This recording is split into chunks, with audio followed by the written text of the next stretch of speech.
few of us. For 47 years, Iran has been known as the bully of the Middle East, but they are not the bully any longer. They're on the run.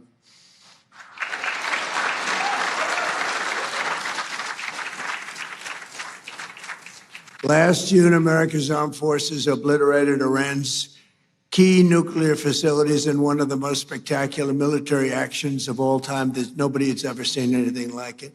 In the dead of night, no moon, 1 o'clock in the morning, we went in. It was called Operation Midnight Hammer.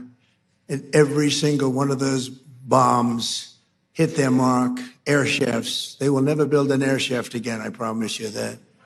They went right down that granite mountain through air shafts.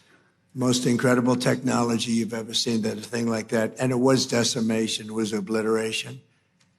One of the networks said, well, maybe it wasn't that bad. It was that bad. It turned out to be even more than we thought. But after that attack, the Iranian lunatics refused to cease their pursuit of nuclear weapons. And I have to say, before that, Barack Hussein Obama, did you ever hear of him? Barack Hussein Obama, he had the Iran nuclear deal. He went to Iran. He paid him. Remember, he sent two Boeing 757 jetliners. They took the seats out and they piled it with cash, like 1.7 billion of cash. That's when I realized the president is very powerful. The presidency is a very powerful thing. When you can do that, I haven't done that yet. I haven't found a reason to do that yet, but that's big. 1.7 billion in cash. You know, there wasn't a bank in D.C., Virginia, or Maryland that had any money after that disaster. But they sent the cash to Iran. But more importantly, they signed an agreement, the Iran nuclear deal, which if I didn't terminate it in my first term, I terminated it almost immediately. If I didn't terminate it, they would have had a nuclear weapon long ago, and they would have used it on the Middle East, Israel and the Middle East. And you know the Middle East because when you look at all the missiles that got fired, UAE had 1,500 missiles shot at it. They didn't think they were going to have any. Saudi Arabia didn't expect to have, I mean, we have the most powerful Saudis. Oh, yes, sir, you are so powerful. But Yasser, you didn't expect any missiles going to Saudi Arabia. They didn't expect them in Qatar. They didn't expect them in Kuwait, in Bahrain. The missiles rained down on you. They were going to hit you with nuclear or whatever they had. But we stopped it. We stopped it. We stopped it with him. And then it was a big moment also in my first administration when I took out Soleimani. And a lot of people think that might have been the biggest thing of all because he was a mad genius. He was a vicious, horrible human being, but he was a great general and a great leader, if you define a leader in a certain way, very, very powerful leader. In fact, he was so powerful that I really think that the leadership of Iran was extremely happy when I took him out, but they don't say that, but nobody's going to be asking him anymore because they're not here either. But getting the termination and terminating the Iran nuclear deal that was done by Biden and Obama. I would say mostly Obama. Actually, I don't think Biden knew where he was then, too. He had no idea. If you said to him, the Iran nuclear, what's that? But there was 4 years of hell we had with this guy as our leader, I'll tell you. And then we hit him with the B-2 bomber, so we did it twice. But if they would have had a nuclear weapon, it would have been a whole big deal. And I wouldn't be here right now, and probably you guys wouldn't be too happy. You might be in an area, who knows where you would have been. But we did it twice. And I really believe we saved the Middle East. We saved not just Israel, we saved the Middle East. And it was proven by all those rockets that fired down upon you. Saudi Arabia got hit a lot. You all got hit, and nobody expected any missiles to be wasted. You would have thought they were only going at Israel. They weren't. As president of the United States, I would never allow the world's #1 state sponsor of terror to obtain a nuclear weapon. I said that for a long time. And I didn't. To defend America and our allies over the past 27 days, the U.S. Armed Forces, most powerful in the world, have been annihilating Iran's military capacity with force, precision, skill like the world has never seen. It was violence, actually, really violence. We're crushing Iran's currently as we speak. I just looked. We had another big day. We hit them. They don't know what's happening. Remember this. They lied about 3 days ago. I said, yeah, we're negotiating with Israel. We are not negotiating. They're being hit so hard. Anybody would be negotiating. They are negotiating. They're begging to make a deal. They're begging to make a deal. Turned out I was right. They were negotiating, which they admitted 2 days later. And in order to make up for their misstatement, they said, we're going to send you 8 ships of oil. And the following day I saw, this is 2 days ago, I saw on one of the networks, very strange, there are 8 ships of oil coming out of Iran. And then they actually said, we're going to add an extra 2.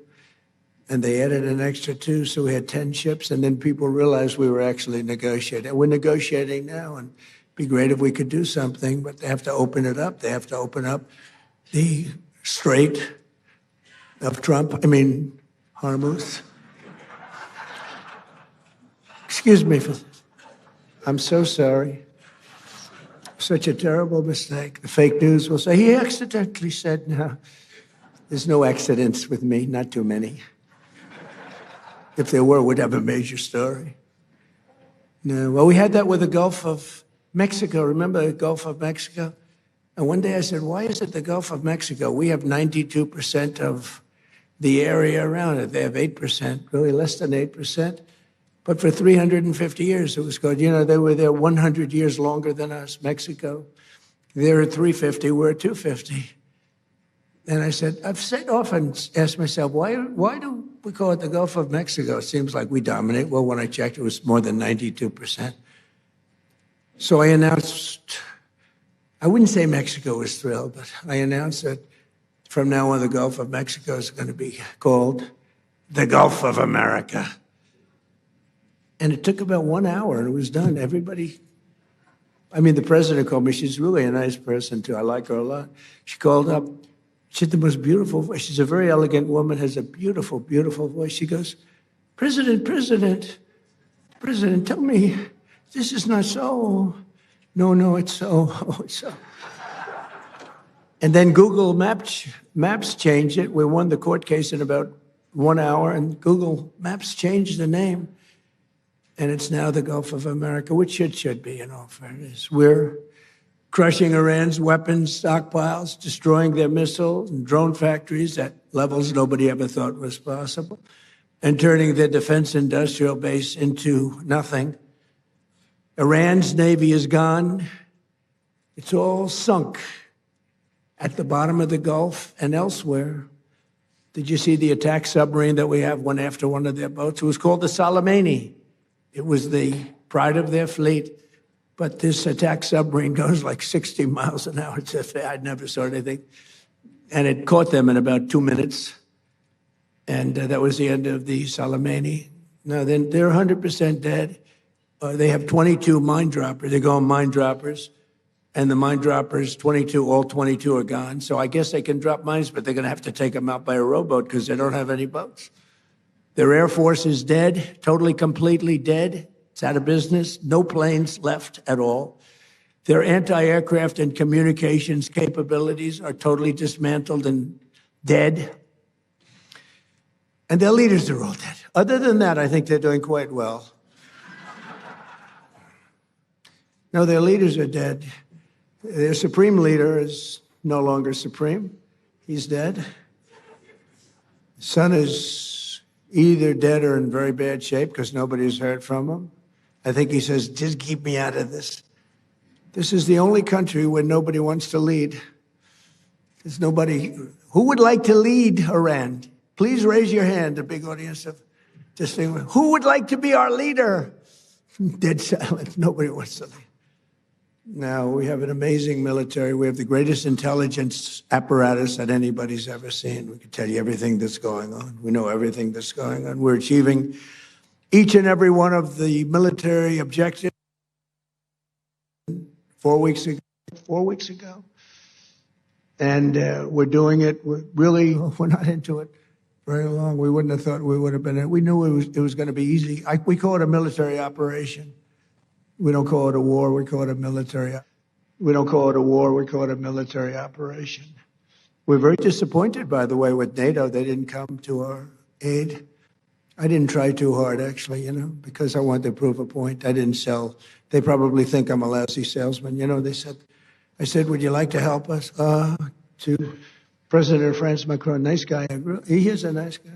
I said,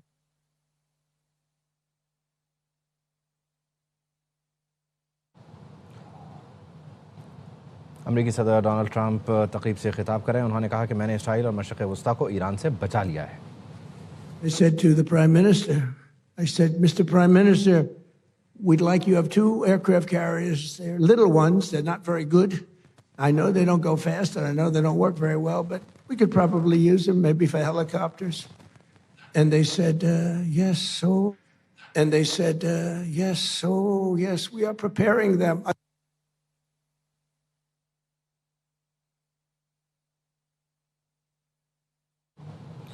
अमेरिकी सदर Donald Trump की जानिब से गुफ्तगू की जा रही है। उन्होंने कहा, वादा करता हूँ ईरान अब कभी बहरी जंगी जहाज़ नहीं बना सकेगा। मिडनाइट हैमर ऑपरेशन के बाद भी ईरान ने एटमी सलाहियत पर काम जारी रखा। ईरानी न्यूक्लियर माहदे को ख़त्म ना करता तो आज उनके पास एटम बम होता। If the big one ever happened, I guarantee you they wouldn't be there. And we learned from that. And remember what I said, because they made a big mistake. They were not there. The Chancellor of Germany, these are all friends of mine, Friedrich, the Chancellor of Germany, he said, this is not our war. We have nothing to do. Well, Ukraine's not our war, but we helped them.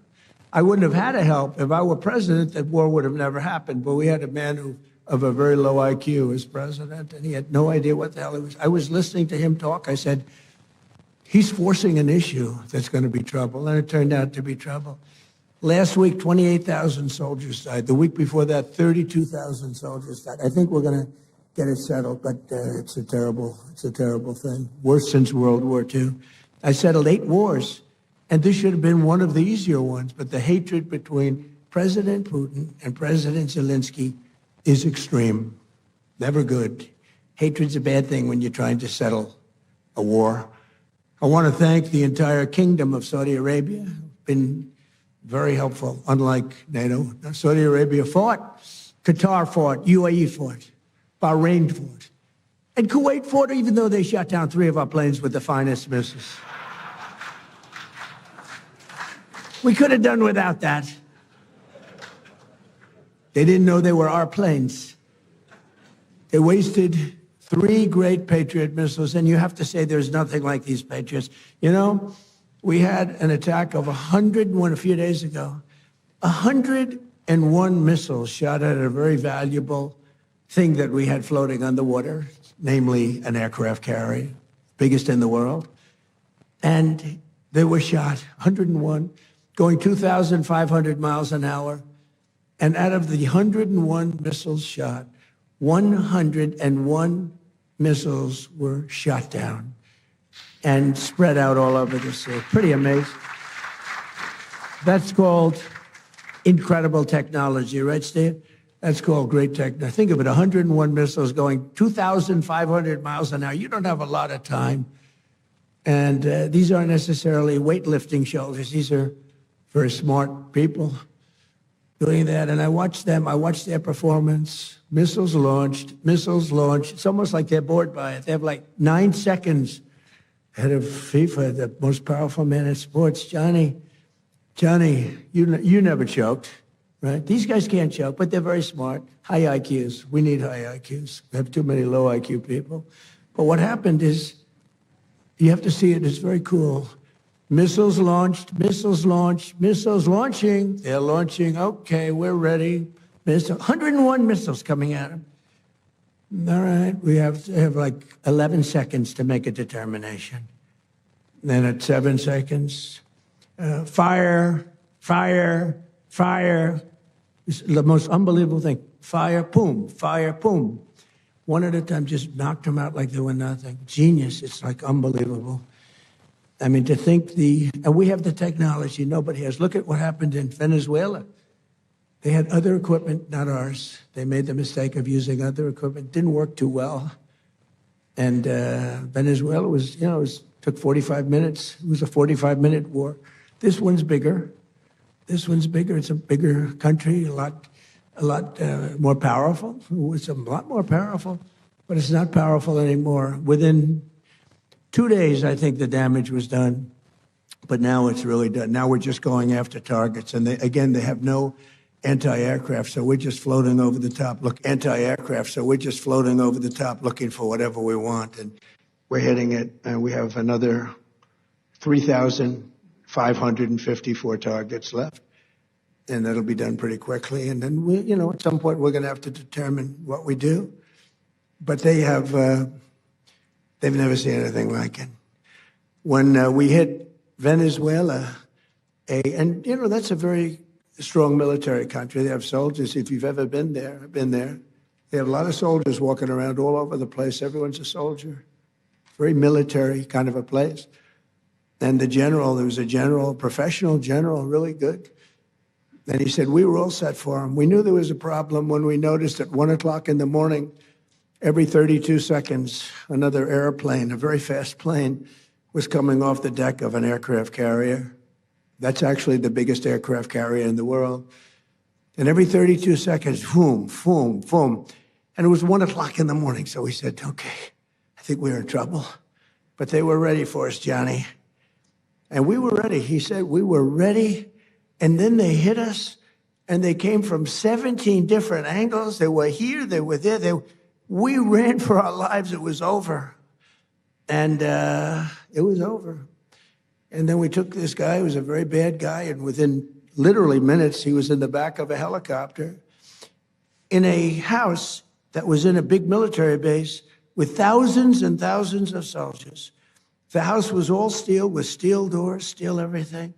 They had the small steel doors, the big doors. We were equipped for anything. Even the big one would have been opened within 30 seconds. They walked in with blow torches. And within minutes, he was out of the house, being thrown into the helicopter, sailing away, and the soldiers just looked. Bye. Enjoy your trip, sir. It was amazing. It was but this is more amazing what's happening now, because we took a very strong country. I could see, the problem you would have had. I mean, this was not a weak country. This was a strong country. They had over 10,000 missiles that they accumulated since October 2nd, if you think. Since the B-2s, they accumulated them in a matter of months, 6 months, but they had well over 10,000. They had rocket launchers. Rocket launchers are more important than the rockets, because you take a rocket launcher out, that's the end of that. People think you can take those big rockets and throw them out your window, like when you were a child with the paper airplanes. You said, it doesn't work that way. You need those launchers, and we knocked out 97% of the launchers. That's why you may be attacked, but you're not being attacked with very heavy numbers of missiles like at the beginning. But in particular, I want to thank my friend, the Crown Prince Mohammed, who is a fantastic man and a great friend of mine, and a friend of all of yours, I think.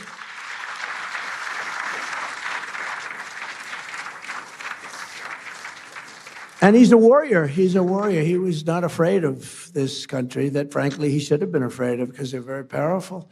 I want to thank Tamim, because these three people have been unbelievable. Tamim, and then UAE, Mohammed. These are three great people. And they were under tremendous attack, unexpected attack. And they weren't thinking this was going to happen. Nobody was. And they turned against them and really became very powerfully aligned. And they were with us, but they weren't with us very obliquely. They were with us. But I think that I have to acknowledge for their bravery, because they were being hit pretty hard. All three of them, they were being hit pretty hard. The Emir, Mohammed, you had two Mohammeds and a Tamim, and they're friends of mine. And also I have to say that Bahrain and Kuwait, they were stand up, more so than NATO, I want to tell you, more so than NATO. Now, they're a little closer to the action than NATO in all fairness, but very disappointed with NATO. But I wasn't disappointed with our allies in the Middle East and others. And others. We had tremendous support from countries that were not in the general area, but they were tremendously supportive. I think Turkey was fantastic, actually fantastic, and they stayed out of things that we asked them to, and he's a great leader. He's a great leader. And Indonesia was great. We had so many great, you learn who your friends are, really do. You learn who your friends are. And, but Indonesia, Turkey, and so many other countries. But the five were great. But your dear friend and my dear friend he was all man. He stood up and he wasn't scared. Maybe he was, I don't know. Maybe he was, but he didn't show it. He was great, a great leader. Saudi Arabia can be very proud of because he's got a lot of titles. He's the crown prince. He's the prime minister.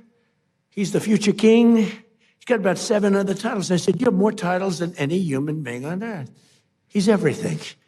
And he deserves to be because he's a winner. So I just want to thank those people. So the Middle East will be transformed, and the future of that region I don't think it's ever looked brighter. You couldn't have, we did the Abraham Accords. I hope you're going to be getting into the Abraham Accords finally. Yeah, so will you please go back and explain? It's time now. Muhammad said, oh, yes, as soon as we do this, as soon as we do that. I said, Muhammad, we did that. Oh, yes, but we have a couple of other things. It's now time.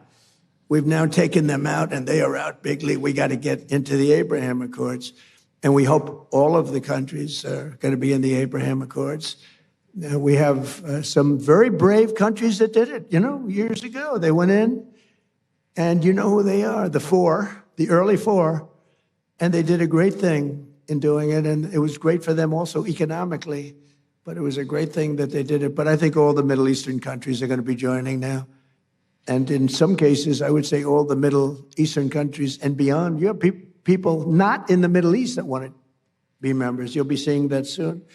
In the meantime, the conflict in Iran also makes it absolutely vital for the radical left Democrats in Congress to immediately end their dangerous shutdown of our Department of Homeland Security. They want to play games. That's all they are. These people are lunatics. They sort of remind me actually a little bit of Iran. They're deranged. They're deranged Democrats. For 42 days, they've tried to completely eliminate funding for the number one duty of government, which is keeping America safe. And they want no ICE. They want no border patrol. They want no protection of any kind to be given, reopening our borders and stopping all immigration enforcement in our country. They want to have our borders be open again. We took in 25 million people. We've gotten a lot of them out. Tremendous numbers of people that should never have been here. Over 4 long years before my election, these same radical, lunatic Democrats let 25 million people pour across our borders like they were nothing, like they were non-existent. These people were totally unvetted, unchecked, including murderers, drug dealers, gang members, vicious criminals, even the criminally insane. In 2024, the American people voted in a landslide to stop the invasion of our country. And I won all 7 swing states by millions and millions of votes. We won the Electoral College by a massive number. We won the popular vote, millions and vote, just millions. This was a big election. I loved every minute of it. And for the first time, no Republicans done anything like this in decades, but for the first time, we won the counties of America. That's a big one. 2,700 to 525. 2,700 to 525. 87% of the vote. We won 87% of the counties. In other words, it was a mandate like our country has not seen in many decades. It was a mandate for an ideology, which is an ideology.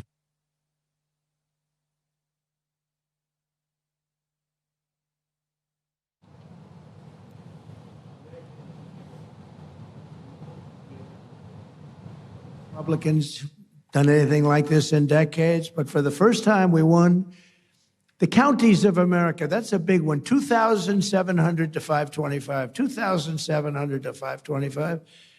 87% of the vote. We won 87% of the counties. In other words, it was a mandate like our country has not seen in many decades. It was a mandate for an ideology, which is an ideology basically of common sense. We want strong borders. We want a powerful military. We want good education. We want to have homes for people and low interest rates and no inflation. And right now, my polls are better than they've ever been before. You know, I heard the other day, I think that he's losing the MAGA base. I said, really? Because of the war. See, I get into a war. Of course, they call it a war. I call it a military conflict. But there's a legal reason for that. But you get into a war or a military operation or conflict for you, and then they say, my base. I said, no. MAGA's stronger than ever because MAGA's make America great again. But my MAGA people, which is the greatest phrase in the history of politics, it's the most important movement by far, probably in the history of the world. I mean, you know, there's never been anything like this.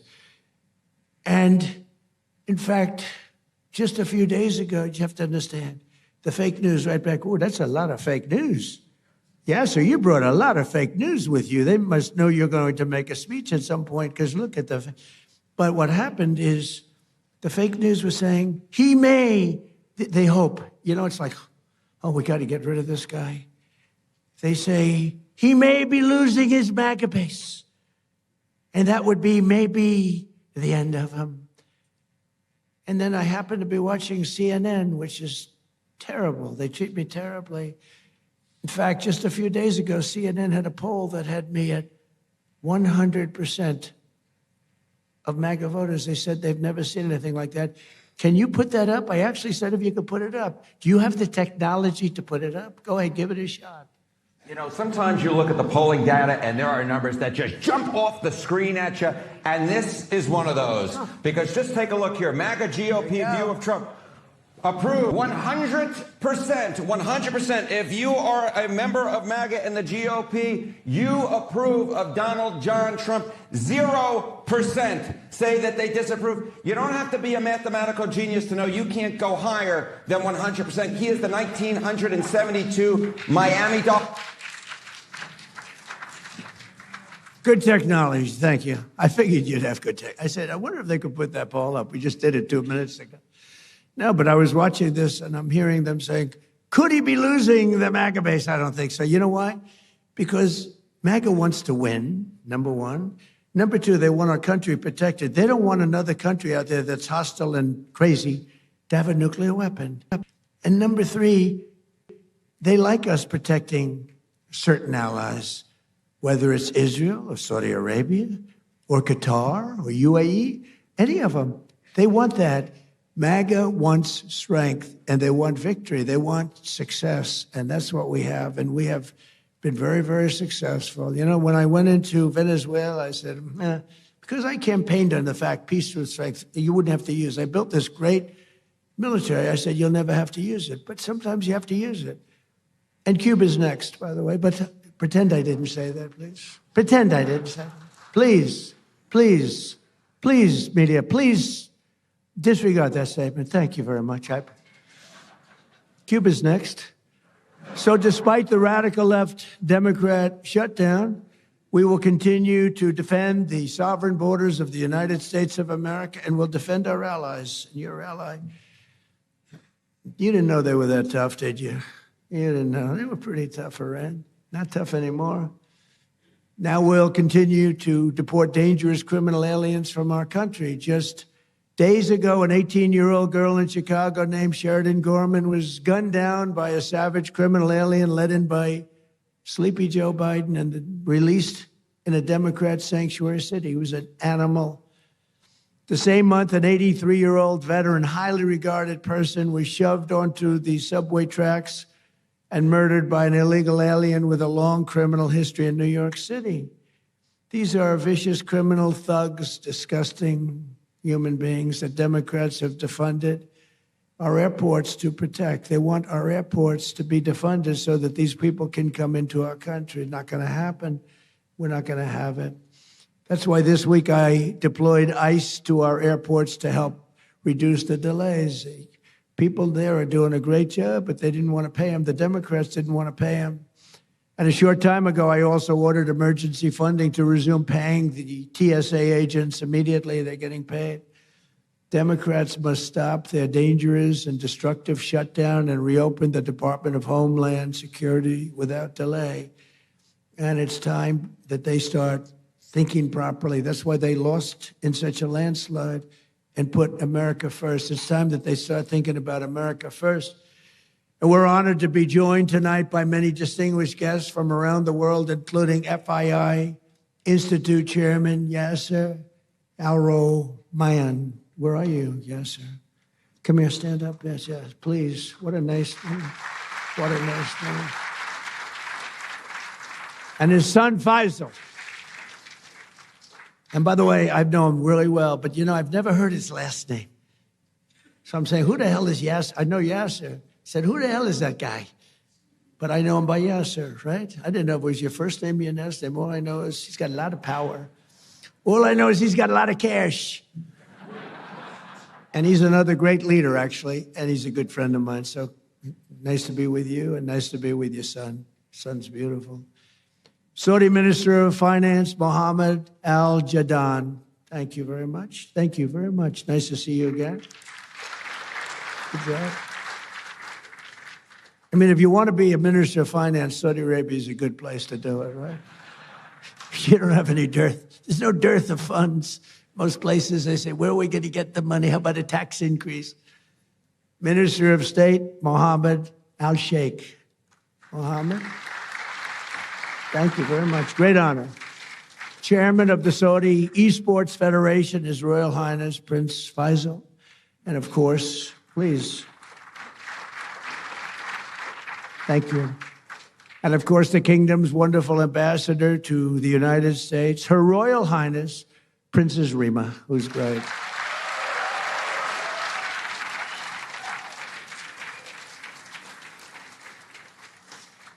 She's great. Also, I want to thank the president of Sierra Leone, Julius Madabio.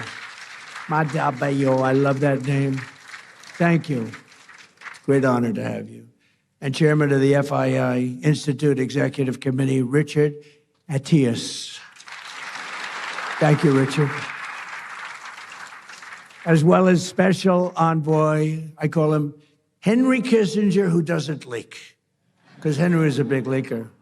Richard Nixon would beat him. Henry, somebody's leaking on us.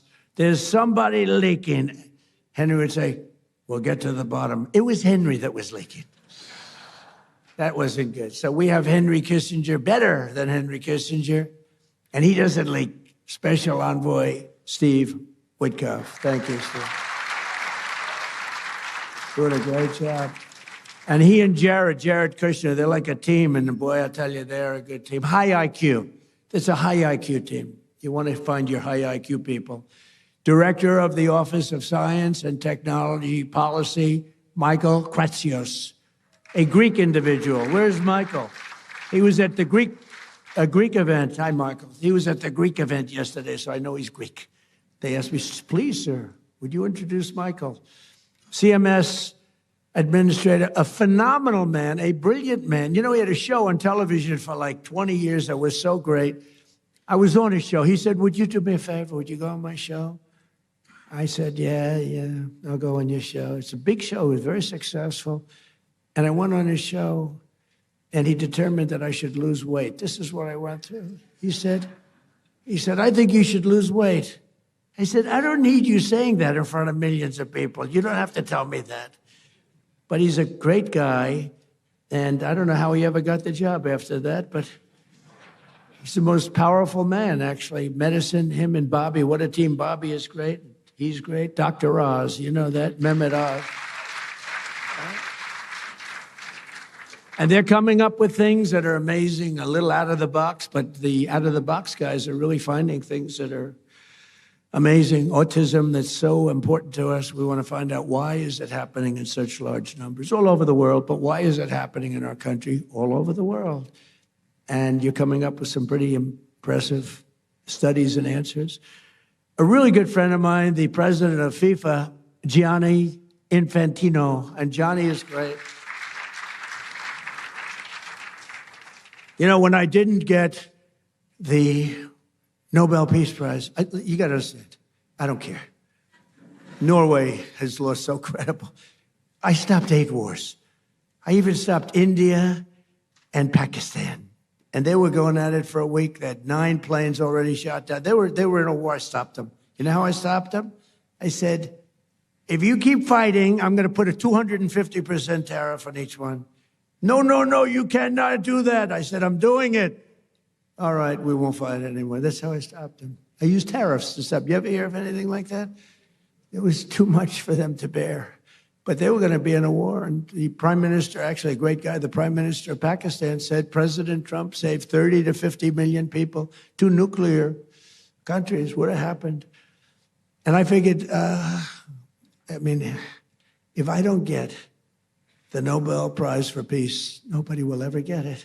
I didn't get it. I'm not surprised. I didn't get it. And the person that got it was shocked. She's a wonderful woman, too, by the way. And she said, no, I don't deserve it. President Trump does. Nobody deserves it. Nobody ever does. I stopped 8 wars, Yasser. Do you know what that is? 8 wars. You didn't stop 8 wars. You started 8 wars, Yasser. I stopped 8 wars. But it was a little early because, in all fairness, it was for the year before, right? It was for 24. But still, you thought they would have made an exception. But they didn't do that. You watch what happens.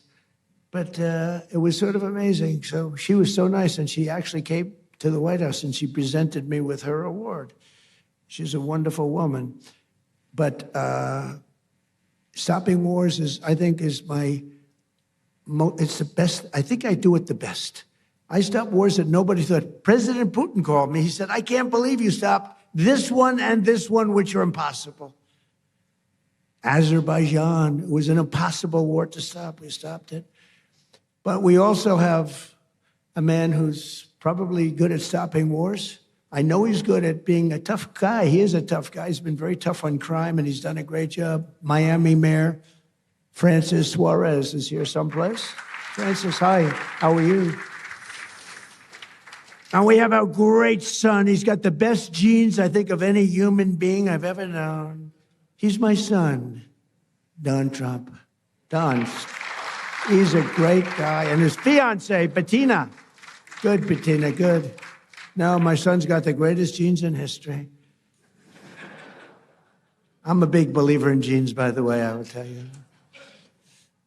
My daughter, Tiffany, and her husband, Michael. My beautiful daughter, great, and they have a new child, the most beautiful guy we've seen, right? Blows us all away, right?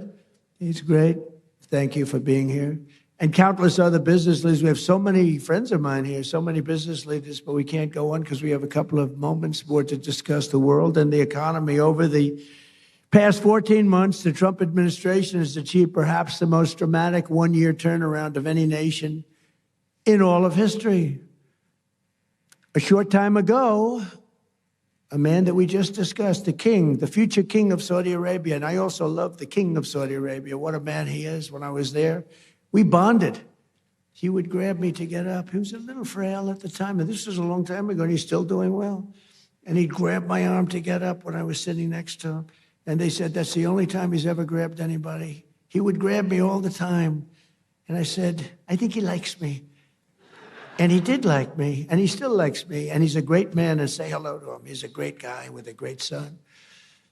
But a short time ago, we were together, and he looked at me. He's got to be. But it was really something. He said, it's amazing, President, because he's a very smart, but a regular kind of a guy. He said, it's amazing, President. A year ago, in that case, it was a year and a half. It was 6 months ago. But a year ago, you were a dead country. Now you're literally the hottest country anywhere in the world. And that was before we beat the hell out of Iran. Now I think he's got to say even better. I think we have to up it. But he's fantastic. And everything we do We're working to make America the #1 place on earth to do business. We passed the largest tax cuts in American history, including no tax on tips, no tax on overtime, no tax on Social Security for our great seniors. We provided 100% expensing and bonus depreciation so that anyone who wants to build a factory can deduct the entire cost of equipment and the entire factory in the first year. That used to take 38 years to do. You'd take it little drips. Now it's done. And you know, a lot of people remember that my first 4 years was the most successful time we've ever had financially in the history of our country. We had an unbelievable success, but this is much better. And by the way, when this war ends, it's going to be like a rocket ship. I thought we were going to go down more, and I thought oil prices were going to go up higher than they are now. It's not finished yet. I'm not saying it's sort of finished, but it's not finished. It's got to be finished. And I thought that we would see a bigger drop in stock. It hasn't been that bad. You know, it's sort of crazy. I hit 50,000 on the Dow. People said that wouldn't be possible within 4 years. I did it in 1 year. And then we hit 7,000 on the S&P. People said that's even harder than hitting 50,000 on the Dow. And I did that in less than 1 year. Toward the end of the year, both of them, we broke every record, every stock record we broke. And you're big beneficiaries because so many of you invest in the United States, and keep doing it because it's going to be a rocket ship. You watch. But then I said, all right, do I have to do this? We have a country that's sick and demented, and they have a nuclear weapon, or they want to have one. They were very close to getting it. Remember, they were 2 weeks away. They were 2 weeks away. If we didn't hit that, I call it the nuclear dust. I use the term nuclear dust. If we didn't knock the hell out of them, they would have had a nuclear weapon within 2 to 4 weeks, and they would have used it on you and on Israel and on everyone else. And I said, we really do have to stop and go on a little different journey for a little while and take them out and then go back to life. And that's what we did. And we did it violently. We did it powerfully. We did it with the respect of the world. And we helped a lot of allies. And we learned about other allies. We learned that other allies weren't there. We didn't need them, but they weren't there if we did need them. And that's going to be very costly for them. The stock market has set 53 all-time record highs since the election, adding $9 trillion in value to America's savings and retirement accounts and 401ks. Everybody's benefiting by this. And more Americans are working today than at any time in the history of our country. At any time. To me, that's the #1 stat. More Americans are working today, by far, than at any time in the history of our country. And in 14 months, we've lifted 3.3 million Americans off of food stamps. That's a record. And Biden and his allies wrecked our country. They wreaked havoc on our economy, and they gave us the worst inflation in American history. Under Trump, during the last 3 months of 2025, we got core inflation down to 1.6%. And right now, the average tax refund for filers, because of the great, big, beautiful bill, has been close to $5,000. It's a lot of money for a family. And this, you know, when I'm talking to Saudi Arabia and I'm talking about $5,000, they look at me, 5,000? That's like a penny, right, David? That's like a penny. Saudi Arabia is not into $5,000, but it's Saudi Arabia. I just want to ask, are the Saudis impressed by the fact that a family has saved $5,000? I know they're looking like, what the hell is 5,000? Their shoes cost them more than 5,000. But that's the way it goes. We're talking about the real world. In his entire term, Joe Biden, I have 2 terms for him, Crooked Joe and Sleepy Joe. It's always been pretty, you know, I do sometimes a poll, which is a more accurate term, sleepy or crooked, pretty much even. I like sleepy. In his entire term, Sleepy Joe Biden got less than $1 trillion of new investment in the United States, a lot less. And in our first 11 months, the 12th month is coming, it's going to be big, we did $18 trillion. Think of it, less than $1 trillion for 4 years. In 11 months, we did $18 trillion. And we have factories being built all over the country at a level that's never been seen before. And a lot of that has to do with the fact that I allow these plants and everything to build their own electricity. Well, we need big electricity. They're all building their own electricity. But a lot of it has to do with the tax bill. A lot of them, because it's really the biggest tax reduction bill in history, the great, big, beautiful bill. And a lot of it has to do with the one-year deductibility where you build a plant and you take the whole thing as a deduction. I did that in my first term also, but I had it for 1 year. Now I have it for 10 years. So it's pretty amazing, and it's pretty amazing what we're seeing. But it all started with our historic visit to the Kingdom of Saudi Arabia. My first visit was to the future king. And on that first foreign trip of my presidency last May, the Crown Prince announced that Saudi Arabia would be investing an incredible almost $1 trillion in the United States, which he later increased. As just a few examples of these new partnerships, Oracle will be building a $14 billion worth of cloud computing and AI infrastructure in the kingdom. I didn't know that, David. We have to talk to your father about that. Why isn't he doing it here, David? I'm very upset with you. And by the way, David has done a very good job. David Ellis said he just had a very big win. And your father's very proud of you because your father said, that's a tough one. And you got it done. It's going to be a great success. You're going to be a great success. You're going to blow away your father. And he'll be very happy about that because he loves you. But it's a great family. Great family. Say hello to him, okay? You're going to have a big, big success with the deal he made. Boeing is selling dozens of 737 airplanes in a deal valued at $4.8 billion and supporting approximately 20,000 U.S. jobs. And during our trip, the United States and Saudi Arabia, and I must say also Qatar, we visited, they were fantastic. And UAE, we visited, they were fantastic, all three of them. We took in a total of almost $3 trillion from just those three countries. But Saudi Arabia signed the largest defense sales agreement in American history, nearly $142 billion of the finest military equipment anywhere in the world. We make the best military equipment in the world by far. Nobody's ever figured out the Patriot. I mean, when you can shoot down 101 out of 101, that's good stuff, right? And those suckers are traveling at 2,000, Mr. Minister, 2,500 miles an hour. You better hope you don't have chokers sitting behind that desk.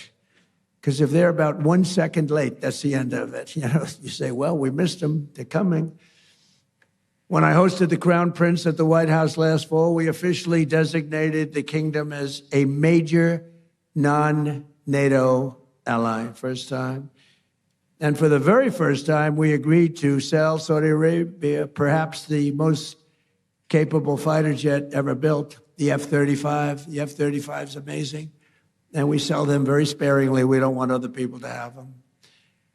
I'm confident that this partnership and so many others around the world will continue to grow and thrive because under President Trump, America once again fights and competes for one thing. We fight to win. We fight for justice and we fight to win.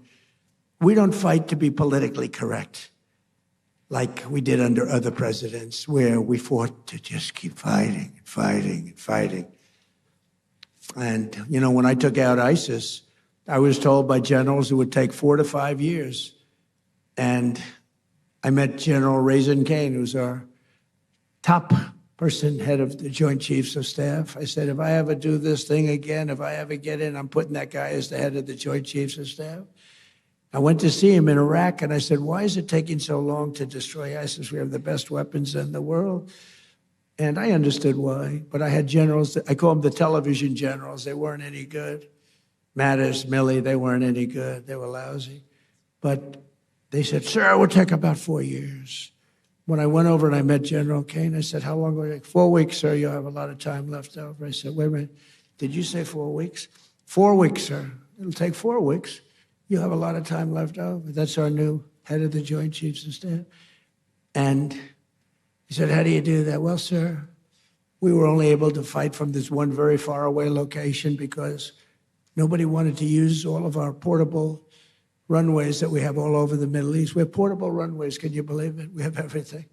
But nobody wanted to use them because they didn't want to insult the country where the runway was located. I said, they wouldn't even know. Do you think some country's going to know when we have jets taking off? They don't know. He said, well, I agree with you, sir, but whether they know or not, who cares? He said, so we have about 17 locations that we could take off. From this one, it took 8 hours to get to the destination. By the time we got there, we had to refuel all the time, and we had to come back. And he said, but we have 17 different locations, sir. And, sir, we're going to hit him from the left. We're going to hit him from the right. We're going to hit him from the east and the west. And we're going to hit him from above. And you could see he was getting crazy. And I said, what's your first name? He said, Raisin, sir. What do you mean, Raisin?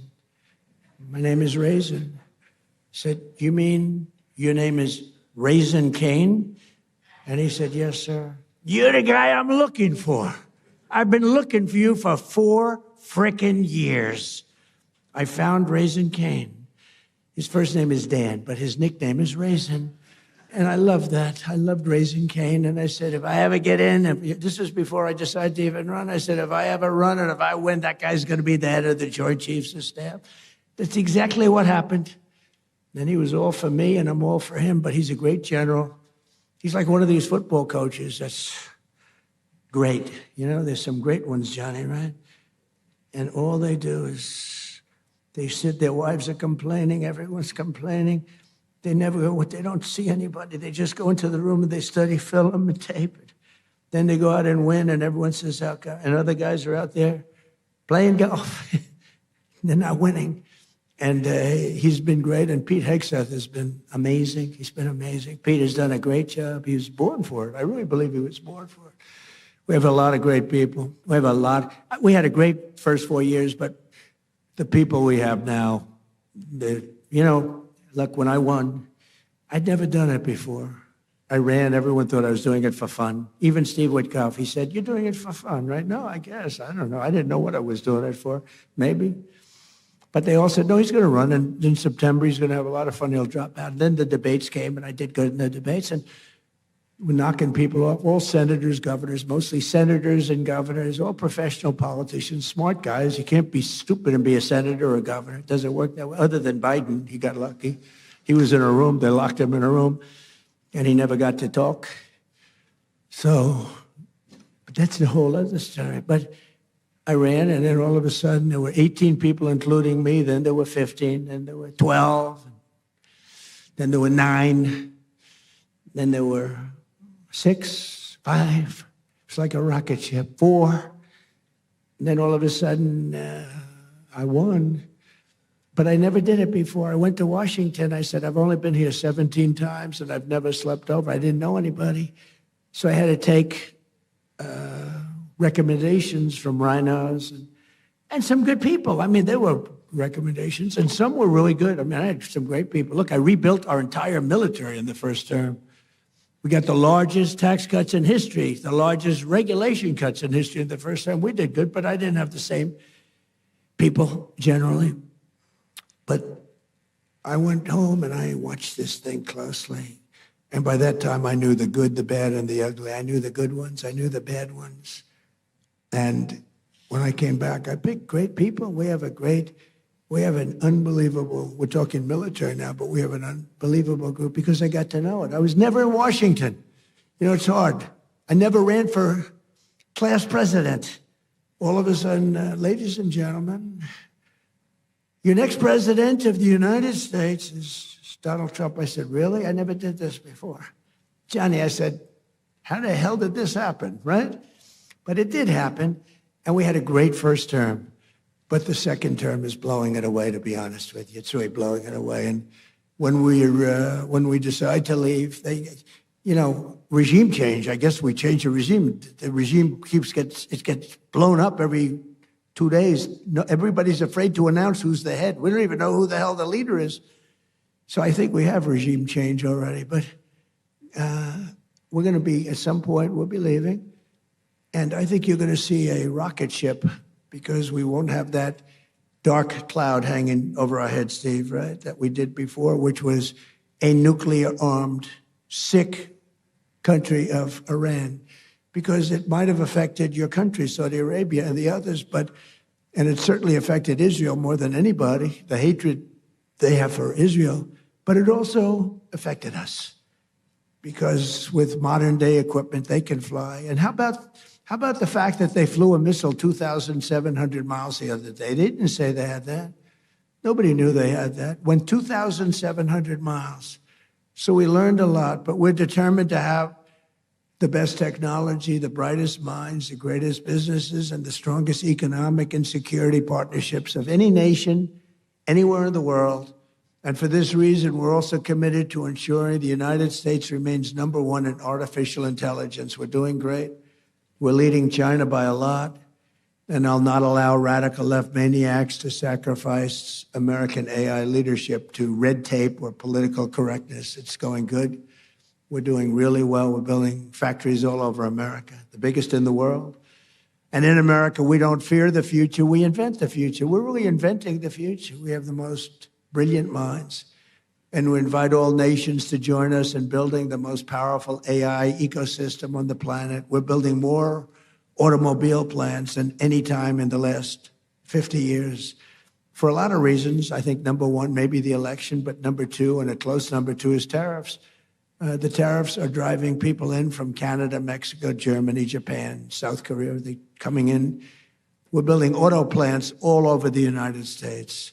Tens of billions. I met Mr. Toyota in Japan. I said, what's your name? He's about 92 years old. Sharp as a tack. What's your name? Toyota. I said, you're rich. I said, do you have anything to do with automobiles? Yes. What do you have to do with Toyota? I own it. And I said, well, do you want to make an investment? Yes, we're going to spend $10 billion, spending $10 billion right now on building 5 plants. Everybody is. They're all coming into America. We're going to be hotter than we were 70 years ago when we dominated the automobile. We made all of the cars. My administration has also worked tirelessly to ensure that America remains at the bleeding edge of crypto revolution. We're really doing great. And if we're not going to do it, then China is going to take it over. They want to do it. We're going to be the undisputed crypto capital and Bitcoin superpower of the world. Bitcoin's very powerful. It's all becoming powerful. So many people now, they want to pay you in crypto. They want to pay you in Bitcoin. And we have to be at the top of it in all of these, call it an industry. Last year, I signed the landmark Genius Act into law, creating a clear and simple framework for dollar-backed stablecoins.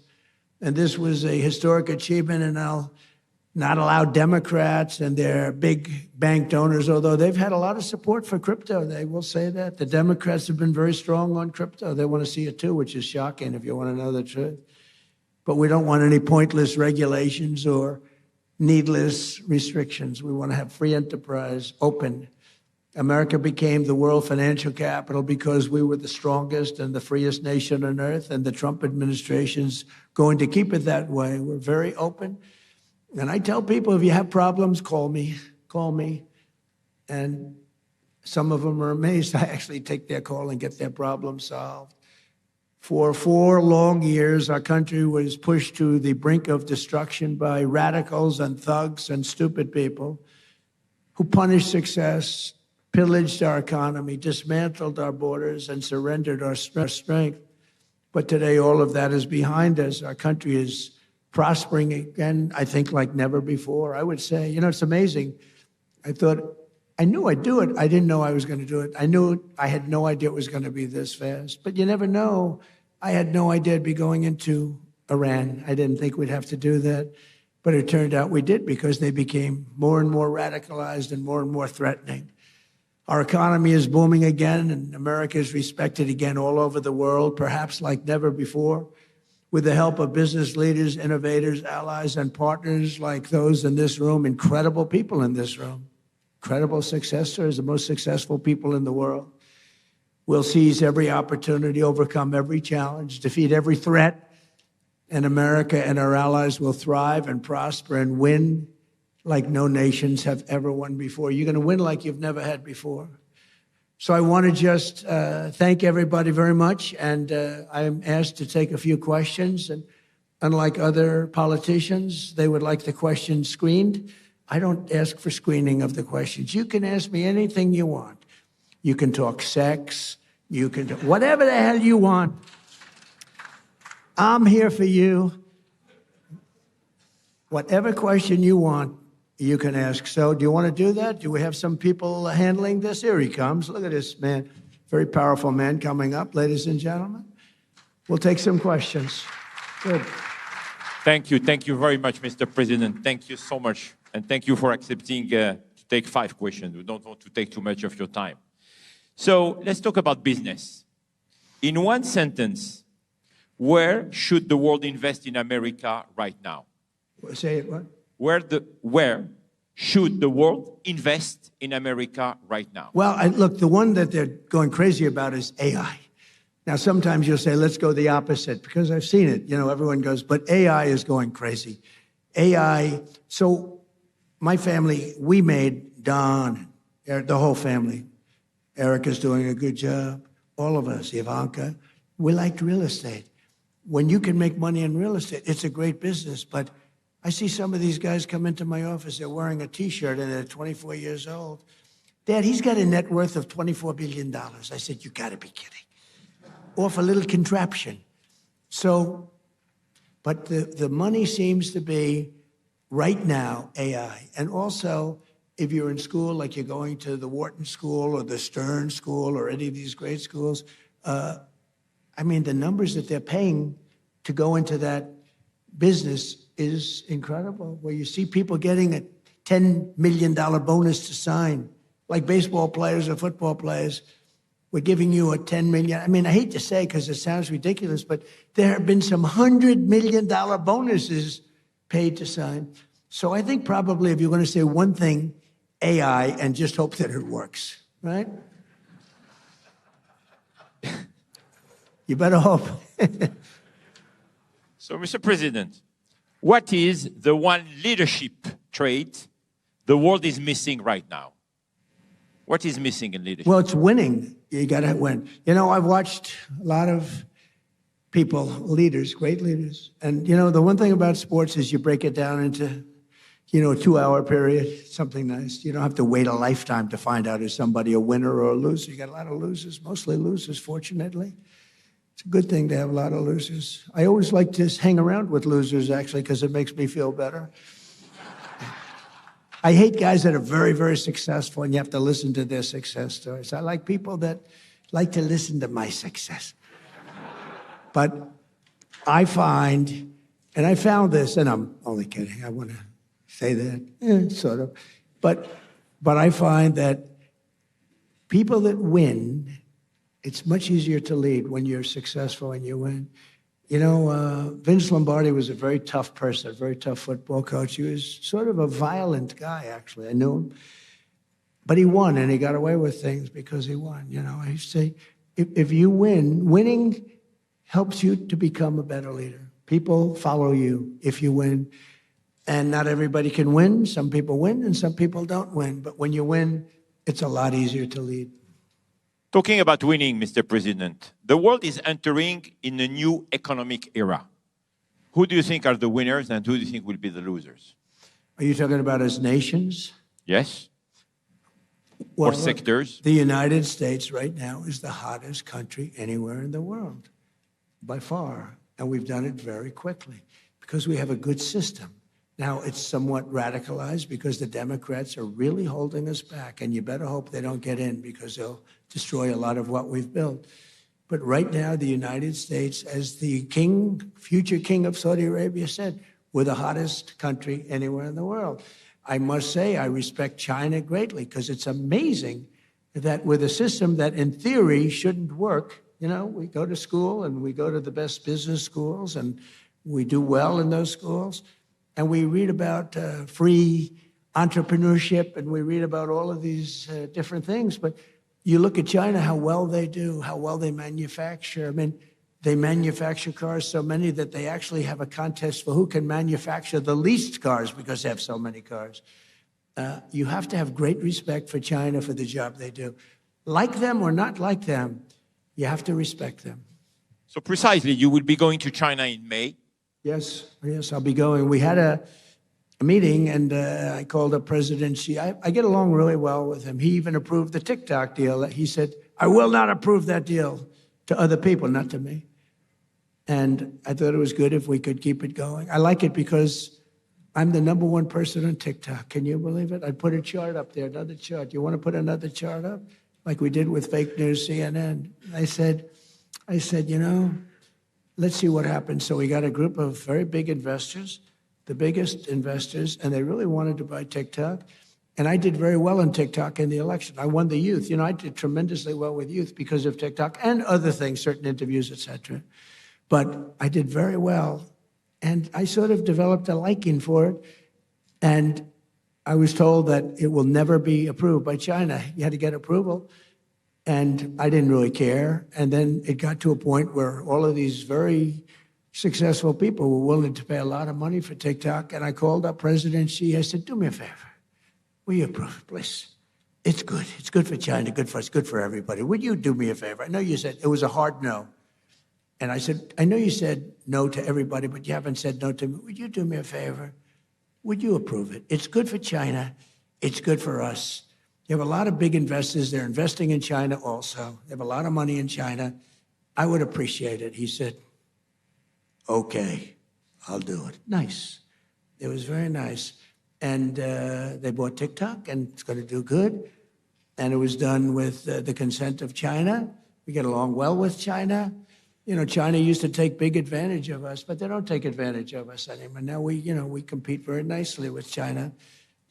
We put tariffs on China. The tariffs got too high. At one point, they were up to 145%. I was saying, nope, put tariffs on that, put tariffs on for fentanyl, add 20%. And then one day I said, what's China paying now? Sir, they're paying 145%. I said, 145? That's crazy. I got a little carried away. So I got them down to 100. Then I took them down a little more. And I'll never forget, I took them down a little bit from 145 to 100. And the fake news said, Donald Trump collapses in China. They're paying 100%. Nobody pays 100. So anyway, we got it down. And now we have a great business relationship with China. I've always had a good relationship with President Xi, except for the COVID situation, because I wasn't thrilled about that. He wasn't thrilled either, by the way, but I wasn't thrilled. But I have great respect for him as a leader. And we had a deal. I was going there, and I didn't want to go during the war. I said, look, we have a thing called a war, or as they would rather say, a military operation. This is for legal reasons. I say military, because as a military operation, I don't need any approvals. As a war, you're supposed to get approval from Congress, something like that. So I call it a military operation.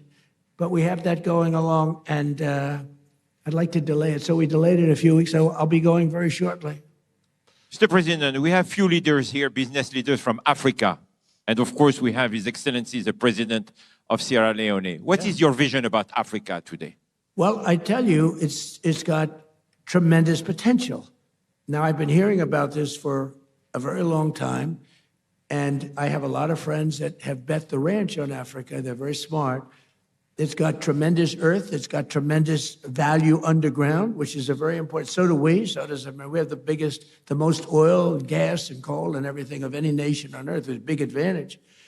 But Africa has tremendous value in its land, and if they can unify and get together, I think it's got tremendous potential. I have a lot of very smart friends that they're putting everything into Africa. What do you think, Mr. President, is today the biggest mistake that leaders are making right now? Not sticking together. I think that NATO made a terrible mistake when they wouldn't send a small amount of military armament, when they wouldn't send just even acknowledge what we were doing for the world and taking on Iran.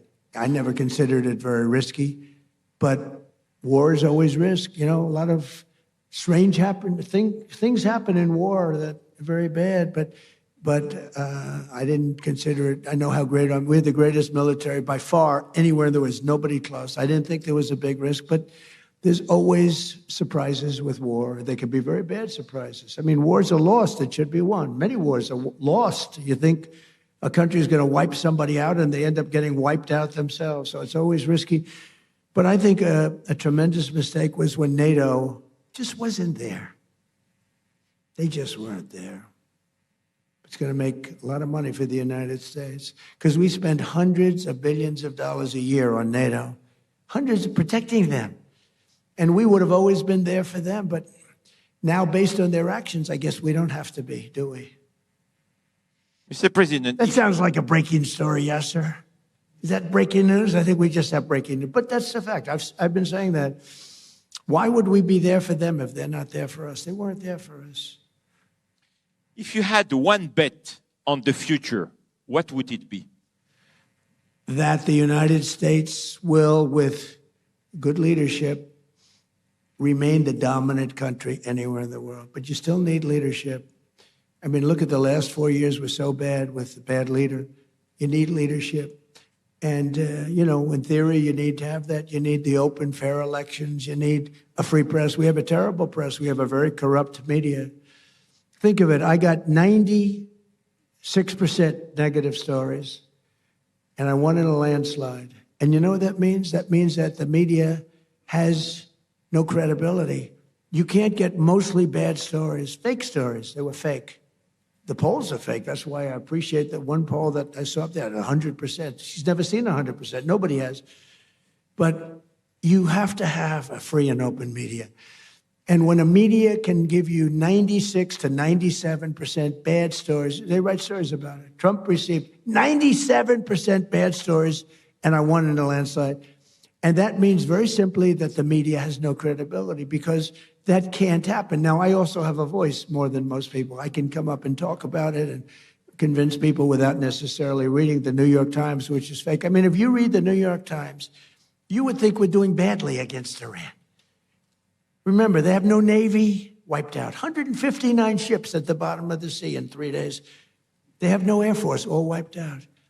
They have very few missiles left. Their drones are at a minimum. Their factories are gone. Their leaders are gone. The leaders are all dead.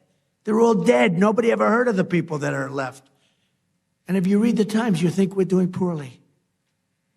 It's almost treasonous, I have to be honest. It's almost treasonous.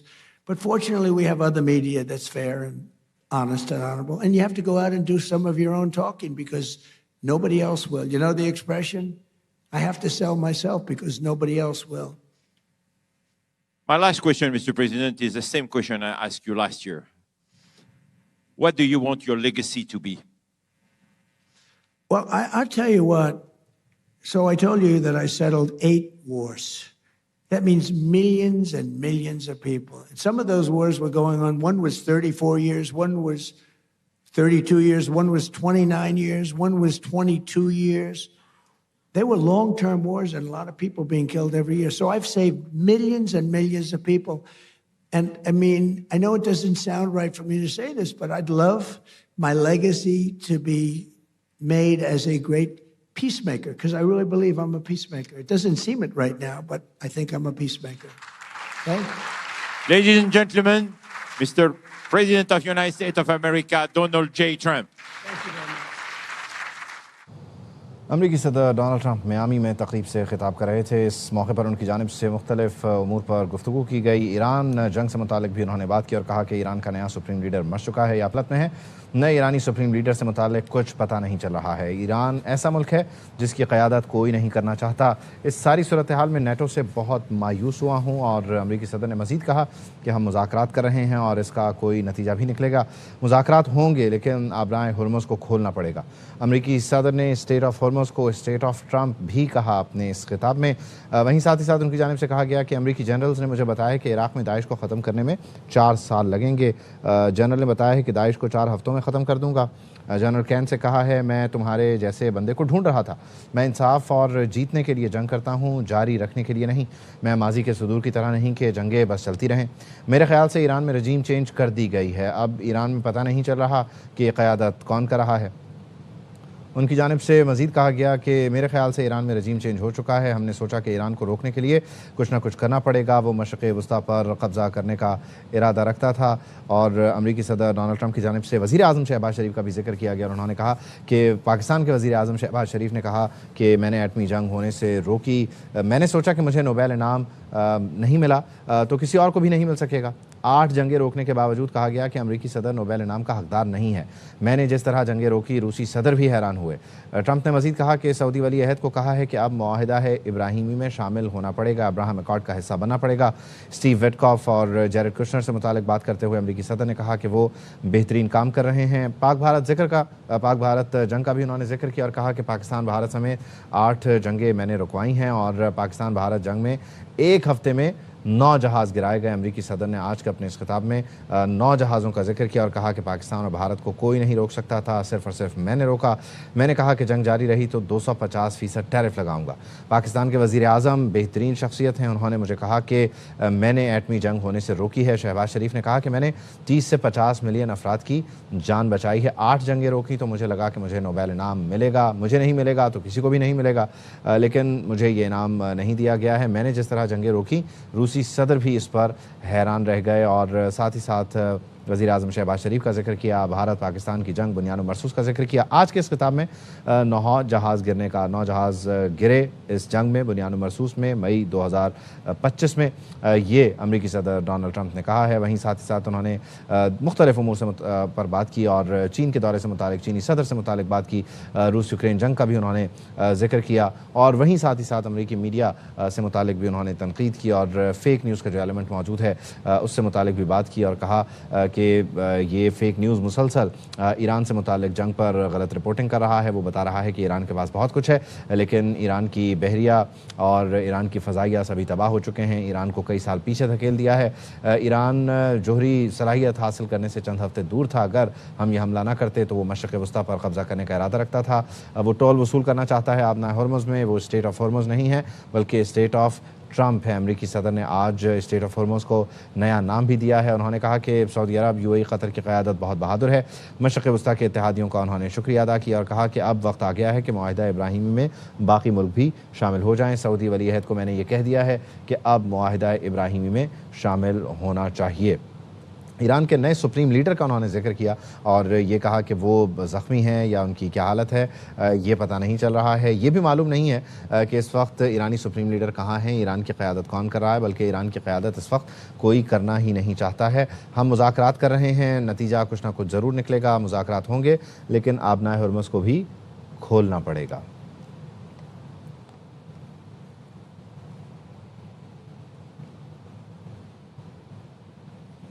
Israeli media report कर रहा है कि तल अवीव पर ईरानी हमले में 1 शख्स हलाक हो गया है। ईरानी हमले के बाद इमदादी टीमें जाए वक़ुआ पर पहुंच गई हैं। ईरान की जानिब से मुसलसल इसराइल के दारुल हुकूमत तल अवीव पर बमबारी की जा रही है और इसराइली मीडिया अब ये कन्फर्म कर रहा है कि तल अवीव पर ईरान के हमले में 1 शख्स हलाक हो गया है। ईरानी हमले के बाद इमदादी टीमें जाए वक़ुआ पर पहुँच चुकी हैं, जबकि इसराइली हुकाम ये बताते हैं कि जंग के आगाज़ से अब तक 5000 से ज़्यादा इसराइली ज़ख्मी भी हुए हैं और इनमें से कुछ की हालत तशवीशनाक भी बताई जा रही है। हैफा पर भी हमले हो रहे हैं, वहीं साथ ही साथ तल अवीव पर भी हमले किए जा रहे हैं, मक़बूज़ा इलाक़ों पर भी हमले किए जा रहे हैं और इसराइली फोर्सेस को निशाना बनाया जा रहा है। जो स्ट्रेटेजिक अहदाफ हैं उन्हें टारगेट किया जा रहा है। कुछ मनाज़िर आप अपनी टेलीविजन स्क्रीन पर देख सकते हैं। तल अवीव पर बम बरसाए जा रहे हैं, ड्रोन्स के ज़रिए मुख्तलिफ मकामात और अहदाफ को निशाना बनाया जा रहा है। हालिया हमलों में तल अवीव में ईरानी हमले के नतीजे में 1 शख्स हलाक हुआ है और इसराइली मीडिया ये बताता है कि जाए वक़ुआ पर इमदादी टीमें इस वक्त कामों में मसरूफ़ हैं।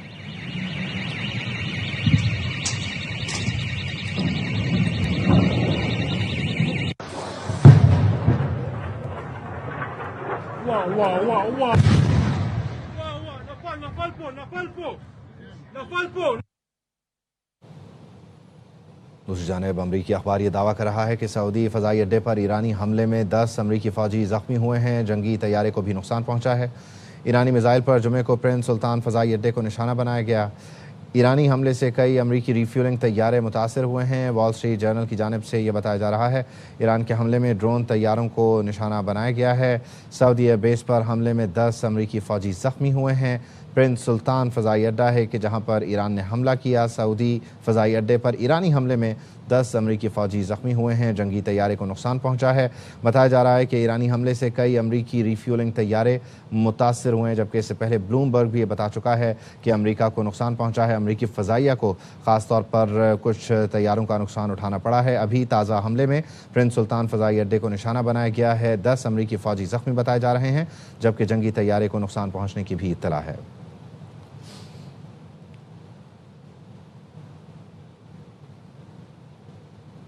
शामिल करेंगे tech news. Technology segment is brought to you by Telenor से मिले अपनी मर्जी के बंडल्स।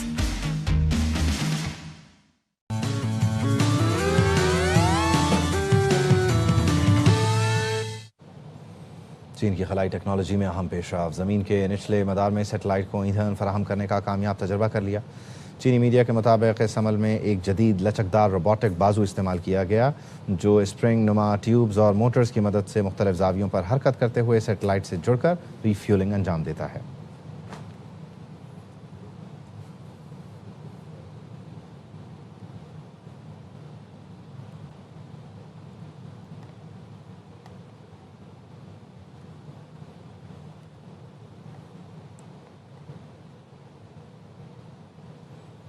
PSL 11 में कराची किंग्स का फातिहाना आगाज। अपने पहले मैच में पिछले साल की रनर अप टीम कोयटा को 14 रन से शिकस्त दे दी। किंग्स ने 182 रन के ताक़ुब में ग्लैडिएटर्स को 167 तक महदूद रखा। मोइन अली शानदार ऑलराउंड कारकर्दगी पर मैच के बेहतरीन खिलाड़ी करार पाए। मेगा इवेंट में आज 2 मुकाबले खेले जाएंगे। तमाम मैच ए स्पोर्ट्स पर बराह रास्त दिखाए जा रहे हैं। Cries of catch it. Got him straight. News studio से फिल वक्त इतना है।